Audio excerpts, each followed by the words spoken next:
নতুন মৌসুম শুরুর আগে বড় এক ধাক্কা খেল বার্সেলোনা। হাঁটুর গুরুতর চোটে 5 থেকে 6 মাসের জন্য মাঠের বাইরে ছিটকে গেছেন কাতালান ক্লাবটির ফ্রেঙ্কি ডি ইয়ং। 29 বছরের এই ডাচ মিডফিল্ডারের ডান হাঁটুর লিগামেন্ট ছিঁড়ে গেছে।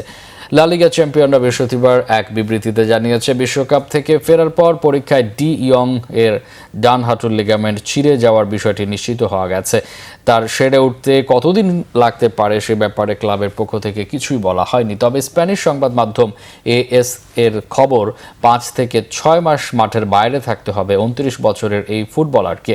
ডি ইয়ং এবং বার্সেলোনার জন্য স্বস্তির খবর হলো, চোট গুরুতর হলেও অস্ত্রোপচারের প্রয়োজন হবে না। এবারের বিশ্বকাপে ডি ইয়ংকে ডান হাঁটুর ওপরের অংশে মোটা ব্যান্ডেজ বেঁধে খেলতে দেখা গেছে। শেষ 16-য় মরক্কোর বিপক্ষে ট্রাইবেকারে হেরে বিদায় নেয় নেদারল্যান্ডস। বার্সেলোনা টানা তৃতীয় লা লিগা শিরোপা জয়ের অভিযান শুরু করবে আগামী 23 অগাস্ট এলচের মাঠে ম্যাচ দিয়ে। এদিকে অস্ত্রোপচার দরকার হবে না বলে ডি ইয়ং বৃহস্পতিবার ইনস্টাগ্রামে স্বস্তি প্রকাশ করে বলেন, চোটটি প্রাথমিকভাবে যা ভাবা হয়েছিল তার চেয়ে বেশি গুরুতর। সৌভাগ্যবশত এই মুহূর্তে অস্ত্রোপচারের প্রয়োজন নেই। আমি এখন পুরোপুরি সুস্থ হয়ে ওঠার দিকেই মনোযোগ দিচ্ছি।